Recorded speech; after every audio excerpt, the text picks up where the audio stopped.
Hey everyone, it's BADB. So today I wanted to show off this brew that I've been working on, and that is Agent Runick. So everyone who plays Master Duel is aware of the current plague that is Runick, but you may have missed that Runick can be a pretty great control engine. You may also have missed that Hugin is actually a fairy. So you can take the combo deck that needs fairy extenders and agent, combine it with the control and fairy spitting out aspects of Runick, and you can achieve a surprisingly competent mid-range deck. So first, let's jump into this replay I had on ladder to show you guys what the deck can do, and then afterwards I'll show off the deck list, discuss some options I chose, as well as potential budget options. Also, question for you guys. Do you guys generally prefer showing the replay first or showing the deck list first? First things first is that this hand that you're seeing right in front of you is a particularly high roll hand, so I like to play this a little bit differently than the standard play. But at the same time, the standard play and this high roll play don't differ that much. Usually, I recommend going for the Runick engine first to try and bait a reaction on Hugin's effect, since all you really need for the standard combo is Earth and any fairy, and it's generally better to do the combo than to get Fountain, so we would prefer Hugin to get interrupted, and they also don't have the knowledge that we're playing this weird hybrid deck. They would think that they would probably have to negate Hugin. So without further ado, let's jump into it. We used Earth's effect to grab Jupiter. Then we can use the Sanctuary in the Sky Searcher spell to grab Majesty Hyperion. And this is really the difference here. And we also have the added bonus of being able to discard Majesty Hyperion off of Hugin. Normally, we would use Moon to get to Majesty Hyperion, but because we have so many Searchers in our grip, we can do this other combo path. So we search Runick Fountain. As I said earlier, it's kind of just like a bonus. We really prefer resolving our main combo. So instead of going into Moon to dump Majesty Hyperion, you can go into Union Carrier and get access to further interruptions. So we bring back Earth, bring back Majesty Hyperion, then we can equip Earth with Ava. And so just getting that Ava equipped means we get further interruptions from our deck. We can search that Orange Light, as well as more follow-up. So we grab Orange Light in here, we just grab whatever agent. And then we just go through the standard play. We use Master Flare Hyperion, and this is something, actually, take a step back. You always want to try to make sure before you go into the Master Flare Hyperion play that you know how you're going to get 4 fairies in the graveyard exactly for Christia, because Christia is going to be our main win condition. I recommend trying to plan out your path to 4 fairies in grave when you have Majesty Hyperion on the field. And the reason for that is because Majesty Hyperion can help you modulate the number of fairies you have in your grave. You just want to make sure you think about that before you make Master Flare, and then it's too late by that point. So I made sure to plot how many fairies I have in grave so that when I have Christia in hand, I can just go on and summon it. And here's the kicker, which makes this even more deadly, is I can just add back Ava. So not only can I Orange Light discard a fairy, I can discard Ava and get another Orange Light. So this is actually another 2 monster negates, or if you're familiar with Drytron, you might have seen it there. So from here, my opponent attempts to play the game. They're on Sword Soul, but they cannot really do anything. I immediately snipe their back row with Runick Destruction. I snipe the Blackout, so they can no longer do anything. I recycle my spells, they see the writing on the wall. And that's it, really. I want to point out again, this was a high roll combo. The high roll part of it is getting Ava into circulation to search Orange Light. Normally, the standard combo you would do is, instead of going into Union Carrier, as I mentioned, you would go into Moon. And then it's pretty much the same exact end board, except instead of Union Carrier, you have Moon out. And then you don't have access to Orange Light in your hand. You would still have Master Flare Hyperion and Christia out. Alrighty, so here's the deck list. Before I jump into the card by card, though, I did want to address one thing.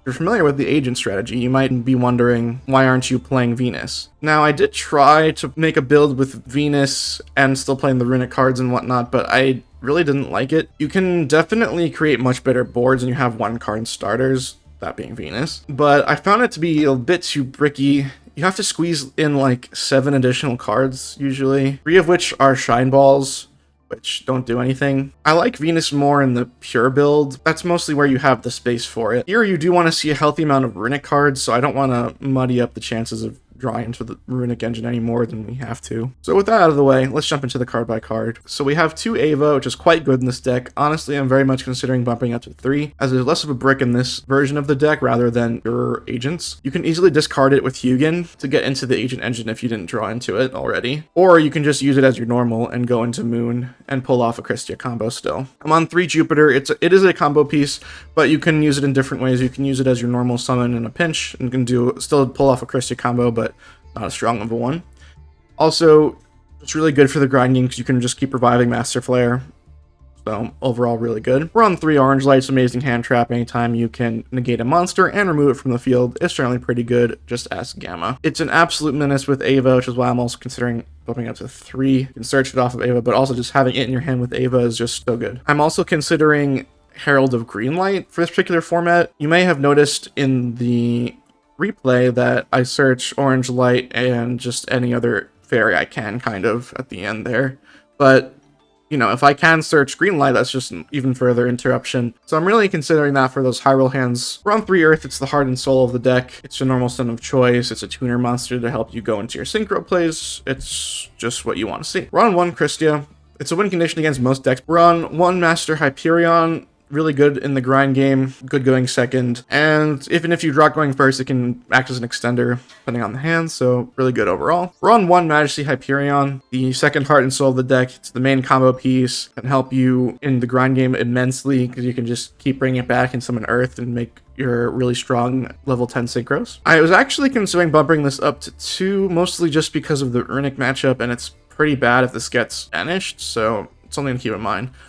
We're on 1 Chorus in the Sky. It's great in the grind game, or if you draw Christia, because then you can freely discard it and you can get extra advantage from it, but I found myself mostly using it in win more situations. I feel like maybe this is not super needed, pretty cuttable. I might try the deck without it. We're on 3 Sacred Waters in the Sky, the main searcher for agents, and also, fun fact, it gives battle protection. You may have forgotten about that. I frequently forget about it. We're on 1 Sanctuary in the Sky. It's bad, but we gotta play it. We're on 2 Runick Fountain. I'm not sold on 2. I was trying it at 1 for a bit. I thought it was fine at 1, personally. 2 has definitely come up in a few situations. It's pretty good at 1. I'd say the main utility of having 2 is for the Runick matchup, the mirror, because you definitely don't want Runick Fountain to get banished, but then again, it's not terrible. You're not usually relying on Runick Fountain that much. It's more of a nice bonus, but it depends on the hand. Sometimes you do need to rely on it. We're on 2 Called by the Grave. It's a staple. Next is the quick play Runick spells. We're on 3 Runick Tip. Searcher, it's just amazing. Gets you any Runick that you need for any situation. On 3 Flashing Fire, pops a special summon monster. We're on 3 Runick Destruction. I am considering moving this to 2 and moving Slumber to 3. My logic behind 3 Destruction, it pops a Spell Trap. This deck kind of struggles a little bit against back row decks, so I figured having a 3rd one would help out. Honestly, I think Slumber just has more utility overall, so I might consider making that change. Anyway, we're on 3 Runick Freezing Curses. It negates the monster effect, probably the best Runick card. We're on 2 Slumber, as I mentioned. Might consider bumping it up to 3. As I mentioned in my previous Runick deck profile, you know, it has utility in being able to be used while you have a monster in the EMZ going first, but in this deck, it's really good for protecting Christia against things like Raigeki, or even Master Flare Hyperion. That's definitely come up as well. We're on 3 Evenly Matched. I think Evenly Matched is pretty cracked this format. As I said, this deck can struggle a little bit against back row decks. Evenly Matched destroys them, as long as they don't have Solemn Judgment, that is. Highly recommend this format. We're also on the 1 Fallen Sanctuary. It's just a really good card for the agent strategy. It's a free monster negate, well, not completely free, you have to banish fairy, but essentially a free monster negate every turn. And also when you activate it, you can get even more advantage unless you get a searcher for follow-up, so just an amazing card overall. Next, we're on to the extra deck. We got 2 Hugin, mostly used as a fairy extender, also used to grab Fountain. We're also on 1 Munin. It can be used as a fairy too, just for comboing. Sometimes the targeting comes up, so I figured I might as well have the option of it rather than playing 3 Hugin. We're on 1 Jerry just to grab back Fountain or to protect our life points in certain situations. We're on 1 Herald of Arclight. I've never made this. This is pretty cuttable, but in theory you can go into it with Earth and Hugin. We're on 1 Baron de Fleur, just amazing for this deck in grind game, and it's so easy to go into. As I mentioned, just, you know, you can go and with Earth and Majesty Hyperion very easily into 10s. Speaking of amazing 10s, we have Chungus, really good this meta, mops the floor with Runick. So just amazing.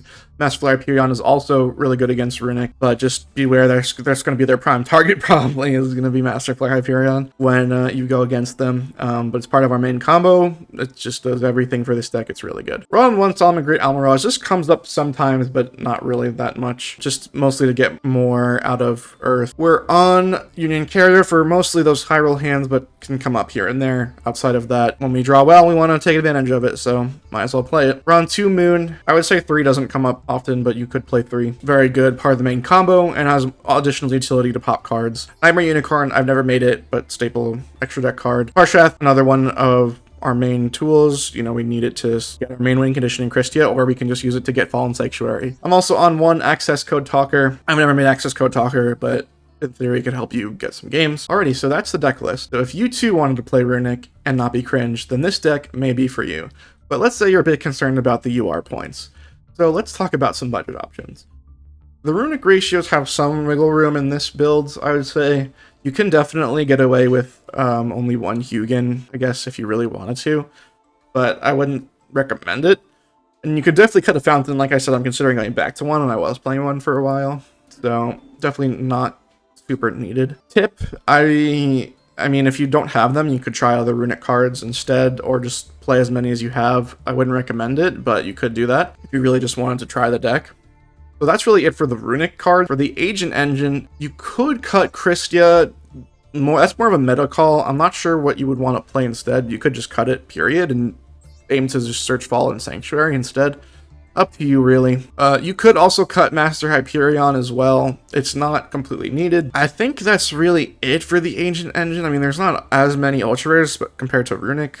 You definitely need the Master Flare, you definitely need the Parshath. And what about staples? In the main deck, we really only are running Called By. It's an Ultra Rare staple. You can get away with it. In the extra deck, I think I already mentioned a few already. Almirage, Nightmare Unicorn, Access Code, definitely, or those are cuttable. I would say you could, like, get away with 1 of Barone or Chungus. I actually was only playing Barone and not Chungus for a while, so I definitely think you could get away with that. As far as replacing the Ultra Rares in the main deck, you can go for that 3rd Ava, as I mentioned earlier. You can go for Herald of Greenlight.